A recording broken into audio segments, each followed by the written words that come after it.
그 공통 질문을 세 가지를 먼저 말씀을 드릴 건데 제가 이 질문을 미리 말씀을 드리겠습니다. 그러면은 세 분이 세 가지 질문에 대해서 미리 생각을 하셨다가 순서에 따라서 답을 해주시고 그렇게 하시면 좋겠습니다. 첫째는 회원에 관한 문제입니다. 현재 한국 YMCA는 회원에 대한 기준이 모호하고 많은 지역에서 기준 헌장이 정한 정회원 규정이 지켜지지 않는 등 정리된 회원 정책이 없는 상태입니다. 회원운동체의 YMCA의 회원 정책을 어떤 방향으로 정립을 해 갈 것이냐 하는 그런 취지의 질문인데 제가 여기다가 좀 더 질문을 조금 제가 날카롭게 만들기 위해서 두 가지 질문을 제가 좀 이 질문을 정리해서 말씀드리면 YMCA 회원이라는 게 무엇이냐 하는 질문입니다. 회원에 대한 개념을 어떻게 이해하느냐 하는 질문입니다. 실제로. 그 다음에 아까 후보자께서 여러 가지 사업을 말씀을 하셨는데 그 사업들 중에서 회원을 자기가 지금 생각하는 개념의 회원을 육성하는 데 가장 기활이라고 생각하는 정책이 무엇인지 그걸 설명해 주시죠. 많은 말씀을 하시는데요. 그 어떤 회원을 기를 것이며 아까 말씀하신 프로그램 사업들 중에서 이 YMCA 회원들이 육성되는 데 가장 크게 기여할 수 있는 프로그램 혹은 사업이 무엇인지를 자기가 했던 설명 중에서 해주시죠. 그 다음에 두 번째는 시민운동에 관한 이야기입니다. 후보자들께서 모두가 YMCA 100주년을 맞이한 YMCA가 고백한 시대적 사명에 대한 실천의지를 말씀을 하셨습니다. 그런데 이 여러 가지 일을 했지만은 그 중에서 제일 중요하다고 생각하는 시민운동 실천 과제가 무엇인지 그리고 그것과 다른 시민운동의 실천 과제는 어떻게 연결되는지 그 가장 중요한 것과 그것이 어떤 연쇄관계를 가지고 시민운동을 촉발할 수, 진전시킬 수 있는지 창출할 수 있는지 하는 그 질문을 제가 질문을 드리겠습니다. 그러니까는 그 중에서 자기가 생각할 때 이것이 가장 중요하다. 그리고 왜 그렇다. 그리고 그것은 다른 시민운동을 어떻게 만드는 데 기여할 것이다. 라고 생각하는 건지를 말씀을 해주시기를 바랍니다. 그 다음에 세 번째는 YMCA 지도력에 관한 이야기를 했는데 여기 AOS에서 준비한 표현대로 하면은 젊은 세대로 지도력이 선순환되지 못하고 YMCA 지도력이 고인운동이 같다고 우려하기도 합니다. 또 지역 간의 불균형이 지도력의 불균형이 크게 작용하는 것으로 지도력 간의 선순환이 필요하다고 하기도 합니다. 이 부분에 대한 문제 진단과 해결 방안이 무엇이냐 하는 겁니다. 여기서 지도력을 유지 지도력 전문적으로 볼 수 있겠는데 저는 특별히 우리 토론을 좀 효율적으로 하기 위해서 이 중에서도 유지 지도력의 육성에 관해서 이것을 어떻게 해야 더 유지 지도력의 육성이 세계 간의 승계도 되고 또 지금 더 발전도 하고 개방도 되고 확장될 수 있을지 또 강화될 수 있을지 하는 질문이 된다고 보겠습니다. 이것은 어떻게 보면은 이 회원운동과 시민운동 사이에 중간에 해당되는 조직 운영에 관한 질문이 될 수도 있지 않을까 이렇게 생각이 듭니다. 이상 세 가지 제가 질문을 드렸는데 이 세 가지에 대해서 순서에 따라서 해주시고 그 다음에 제가 개별 질문대로 따라드리도록 하겠습니다. 그러면은 아까 A, B, C, D 하고 이렇게 왔다 갔다 했으니까 이번에 B부터 시작을 하시면 됩니다. 이상진 총장님 먼저 하시고 순서대로 세 가지 하나씩 나눠서 한 번씩 이야기를 1번 질문부터 하고, 그 다음에 또 2번 질문하고 3번 질문하고, 그렇게 해주시면 되겠습니다. 그리고 순서는 그렇게 정리하는 게 좋을 것 같습니다. 만약에 자기가 1번 질문에 대해서 조금 시간을 덜 썼으면은 2번 질문에 보충해서 쓰고 좋을 것 같습니다.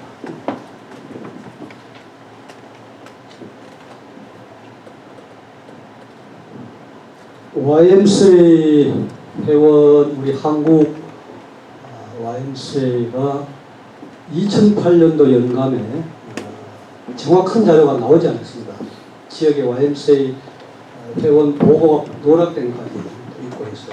그러나 61개 YMCA에 약 한 7만 명 정도로 연감에 표시되어 있습니다. 이 회원은 어린이로부터 성인, 남녀공까지 다 되어 있었습니다.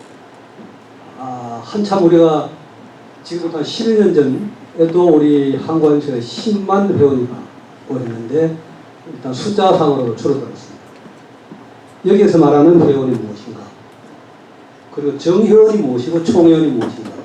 이런 개념 전체가 지금 사실은 굉장히 지역 YMCA마다 잘 혼란되고 혼돈스럽게 지금 사용하고 있다. 이제 그렇게 보는데, 그러나 일단 YMCA 연맹에서 이번에 나온 자료집을 제가 다시 한번 꼼꼼하게 보니까 정회원이라 하면은 지역 YMCA에 총회를 통해서 의사결정 기구인 이사회 그리고 정책을 결정하는 회원이다 라고 일단 이렇게 해서 정회원이 약 2만 3천여 명 정도가 되었습니다. 참 그렇게 보면은 전국에 60개 YMCA 회원이 실제로 액티브 멤버가 2만 명이다 라고 할 때 이게 많을 수도 있지만 한국 사회 전체에 YMCA가 가지고 있는 영향력으로 보면 일단 외형적으로 숫자가 그렇게 많지는 않다. 그렇게 됩니다. 그리고 두 번째로는 회원은 여기서 말하는 것은 회비를 통해서 의무를 부여하고 권한을 행사하는 회비 납입한 회원이라고 일단 봅니다만 이때 2만 3천여 명 중에 3천 명은 청소년 회원이었습니다. 청소년 회원으로 명기에서 보고한 YMCA는 한 12개밖에 안 되었습니다. 그걸 빼고 성인 회원만 약 한 2만 명이라고 봅니다. 이 회원들을 회비 낸 회원보다 더 중요한 것은 회비보다 더 중요한 동기부여가 되어서 활동을 할 수 있는 회원으로 어떻게 육성할 것인가에 관한 것이고, 이 액티브 멤버 실제로 사업에서는 이런 회원들을 효율적으로 훈련하고 교육하고 그 중에서 가장 큰 게 동기부여된 프로그램을 통해서 YMCA 운동을 영역별로 잘할 수 있도록 하는 것이 중요하다고 생각합니다.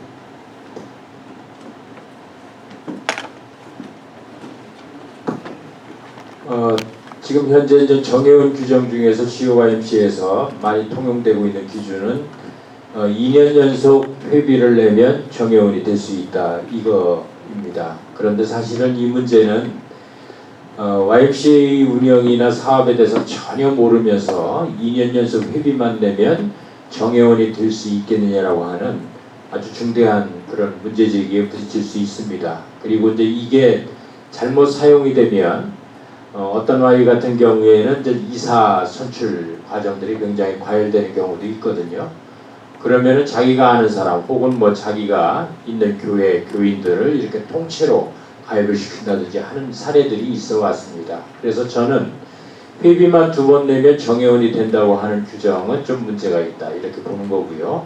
어쨌든 YMCA 운영과 사업에 대해서 잘 알 수 있는 사람, 그러니까 YMCA 안에서 회원 조직 활동을 한다든지 이렇게 활동할 수 있는 사람으로 좀 이거를 바꿔내는 것이 필요하겠다 이런 생각이 듭니다. 그래서 우리가 보통 회원 그러면 활동 회원과 후원 회원이 있다 이렇게 늘 이야기를 하지만 후원 회원이라고 하는 것은 후원자를 좀 빼고 후원자라든지 이렇게 다른 쪽으로 표명을 하고, 회원은 저 정회원과 준회원 뭐 이렇게 나눌 수 있다고 하지만 일단 그 부분은 그렇게 정리하는 것이 현실적으로 맞지 않겠나 이렇게 생각이 좀 들고요. 그 다음에 이제 정회원의 경우에는 지금 전 일정한 교육을 뭐 해야 된다 이런 규정들이 있는 부분들도 있는데 그것은 좀 강화한다고 모든 것이 해결되는 것은 아닙니다. 사실은 총회를 할 때 총회원을 모으게 하기 위해서 또 애를 많이 쓰고 그래도 또 잘 안 되는 게 있거든요. 그러니까 그런 부분들은 앞으로 이렇게 차츰차츰 해나가면서 제도를 보완하는 것으로 하고 일단 후원회원 부분을 좀 그렇게 정리하는 것이 현실적으로 필요하지 않겠느냐 이렇게 봅니다. 정회원과 후원회원을 분류해주시기로 저는 분류 방식을 그 생애주기로 그 아기 스포츠단에 속해 있는 유아 회원부터 노인 회원까지 일단 대상은 시민으로 존재하는 모든 분들이 저희 회원의 대상이 된다고 생각을 하고요. 아까 법적 규정에 대해서 우리 차윤지 총장님 설명해 주셔서 제가 생략을 하겠습니다.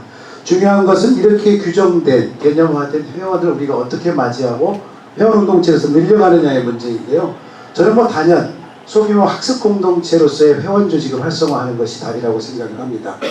안양과 부천에서 컨설팅했던 조직 학습 진단 컨설팅 결과 그리고 지금 등대 모임 이상의 아직 회원을 활성화하는 방식은 없다고 생각을 해서 그곳에서 마련된 소규모 생활 실천 회원 조직, 학습 조직으로서의 회원 조직을 잘 개발하는데 그럼 첫 단추는 어떻게 될 것이냐? 저는 어쨌든 크리스찬리티에서 계속 강조했지만 우리가 기독성을 해방하는 고양시키는 대규모 크리스찬 강좌라든지 아니면 지속적인 소규모 포럼의 형태 그가 정시성을 유지해서 대시민을 향해 YMCA가 갖고 있는 에큐메니카 기독성들을 표현할 수 있는 강좌들도 회원을 모집하는 데 굉장히 좋은 방법이라고 생각을 하고요. 특히 크리스천 아카데미가 우리 사회에서 보여주었던 대화 모임 또 중간 지도력 개발하는 그런 모임들 그런 것들을 좀 눈여겨보면서 YMCA 회원 확장 방안을 만들어야 된다고 생각을 합니다. 네. 돌아가신 오재식 선생님께서 YMCA의 회원 운동체를 얘기할 때 6 가지의 인터 무브먼트를 얘기를 했습니다. 첫 번째로는 인터페이스입니다. 종교 간의 포용력을 가지고 인터 컴패션, 교단 간의 세 번째가 인터 디노미네이션, 교파 간의 그 다음에 인터 섹스, 남녀의 차별이 없고 인터 에이지, 연령의 구분이 없으면서 인터 네이션한 세계성을 가지고 있는 개방적인 회원 정책을 가지고 있습니다. 하지만 또 반대로 YMCA는 그러다 보니까 정치연과 참여연대처럼 하나의 획일화된 이념과 신념으로서 뭉치지 않았기 때문에 우리 스스로가 참 다양해 보이고 역으로 너저분해 보이기도 합니다. 하지만 이런 패러독시칼하고 실제로 다이나믹한 것이 YMCA 회원 운동의 생명력이다. 결국은 운동성이고 청년성으로 세수한 것이 강문규 선배에 의해서 제가 교육을 받았습니다.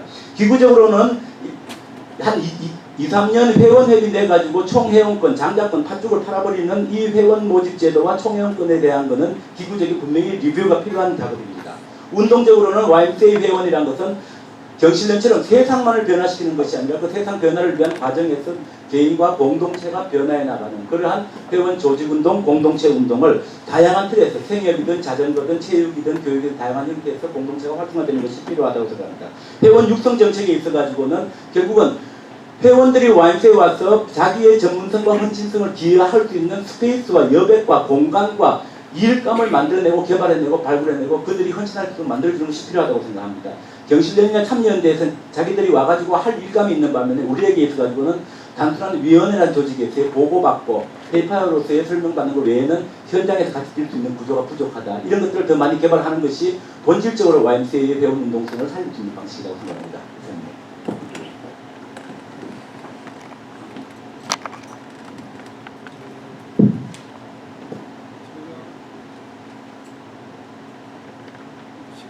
그런가요? 네. 제가 이 회원의 개념과 그 다음에 기왕에 후보자들께서 발표하셨던 사업계 이 회원 육성에 어떻게 기여할 것이냐는 질문을 같이 했는데 그 부분에 대한 대답은 전반적으로 뒷부분에 대한 답은 좀 부족하신 것 같습니다.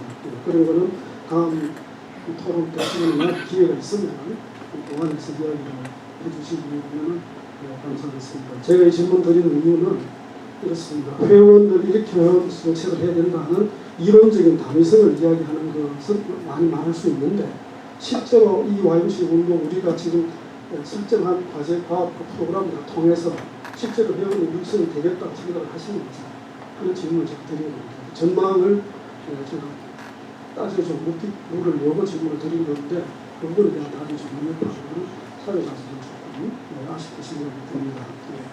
기회가 있으면 추가로 좀 말씀해 주시면 좋겠습니다. 그 다음에 두 번째 질문, 시민운동에 굉장히 여러 가지 과제를 말씀하셨는데 그 중에서 가장 중요한 그래서 질문 드리고 다시 드리면 가장 중요한 프로그램이 뭐라고 생각하시는지 그 다음에 그것과 다른 프로그램들 사이에 연계는 어떻게 된다고 생각하시는지 하는 것을 질문을 짧게 해주시면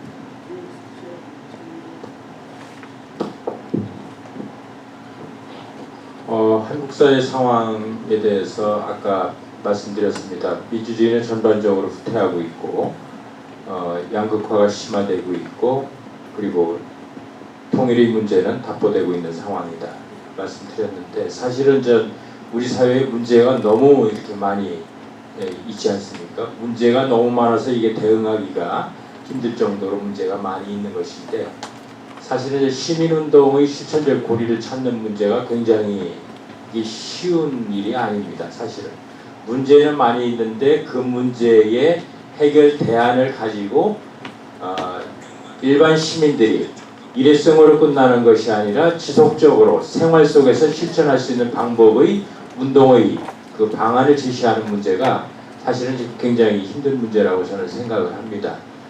그런 점에서 저는 YMCA 안에서 시민운동을 담당하는 실무자들의 모임이 가장 중요한 전략 단위가 되어야 되지 않겠느냐 그런 생각을 좀 하고 있습니다.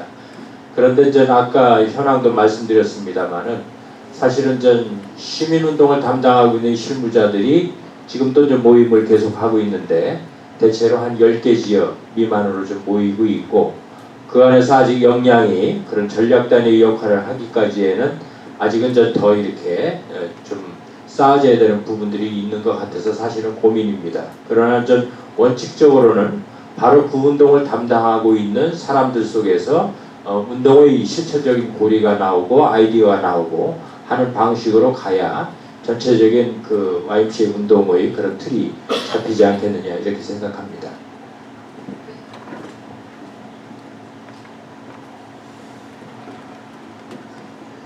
YMCA 운동을 뭐냐고 할 때 그러니까 제가 계속 오이쿠메네를 강조했는데요. 저는 사실은 개인적으로는 평화통일운동을 생명평화운동의 범주에 넣지 않고 아까 고백드린 대로 시민운동의 영역으로 넣고 싶습니다. 그러나 이제 우리가 지금 전통적으로 한국 YMCA가 지난 4년 동안 해왔던 기조 방식은 시민운동의 영역에서는요. 남보원 사무총장이 처음 취임할 때 이야기와 전국대회를 통해서 저희가 발표한 것과 같은 고백입니다. 사회적 경제입니다. 현재로서는 저희가 조직적인 결의를 2번이나 했고요. 또 그것에 대한 지금 돌봄 서비스 과정을 연맹이 모델 사업을 지역에서 어떻게 모델로 할 것인가를 이미 착수한 단계이기 때문에 현 단계에서는 사회적 경제 그리고 사회적 협동조합을 포함한 다양한 방식의 도전을 지역화에 할 수 있도록 틀을 만드는 게 중요하다고 생각을 합니다. 한 예로 하슬로 IMC에 우리 지금 한경진 총장이 와 계시지만 새롭게 갖추는 Y를 한번 사회적 경제 협동조합형 Y를 한번 만들어 보면 어떻겠냐라는 좀 토론을 많이 했었습니다. 그러나 그건 역시 섣부르게 다가설 방식은 아니고 전통적으로 YMCA를 창립하고 운영하는 방식이기 때문에 쉽게 결정을 하지는 말자. 그러나 미래 사회에 있어서는 굉장히 그것도 중요한 하나의 Y의 실험의 하나일 수 있겠다라는 얘기를 했던 기억이 있고 그리고 저는 오히려 시민운동의 과제와 내용도 중요하지만 그 주체를 오히려 회원조직으로서의 청년을 세우는 것 이것이 굉장히 중요한 시민운동의 과제라고 말씀드리고 싶습니다. 시민운동의 중심 실천 과제는 어느 관점에서 출발하느냐에 따라 가지고 사실은 전부 다 가치가 융합된다고 생각합니다. 지구 시민운동의 관점에서 출발해도 상관없고 저는 연맹의 후속 3대 키워드 가운데 하나는 생명평화운동으로 시작하고 싶습니다. 생명평화운동을 했을 때 그 과제 속에는 아젠다에는 한반도 평화와 통일운동이 있을 것이고요. 한중일 YMCA가 중심이 된 동북아 역사화해와 평화번틀이라고 하는 아젠다가 나옵니다. 동티모르 출구 전략에 이어가지고 팔레스타인의 새로운 입구 전략으로 또 아젠다가 나올 것이고요. 청소년들의 평화로운 학교 만들기라고 하는 또 다른 아젠다가 생성되었습니다. 그 속에서 청년들 운동을 만나낼 수 있고 청년들의 사회적 기업과 공정무역, 사회적 경제를 만나낼 수 있고 그 속에서 청소년들의 평화교육, 인권교육, 지구시민교육이 나올 수가 있고 그 속에서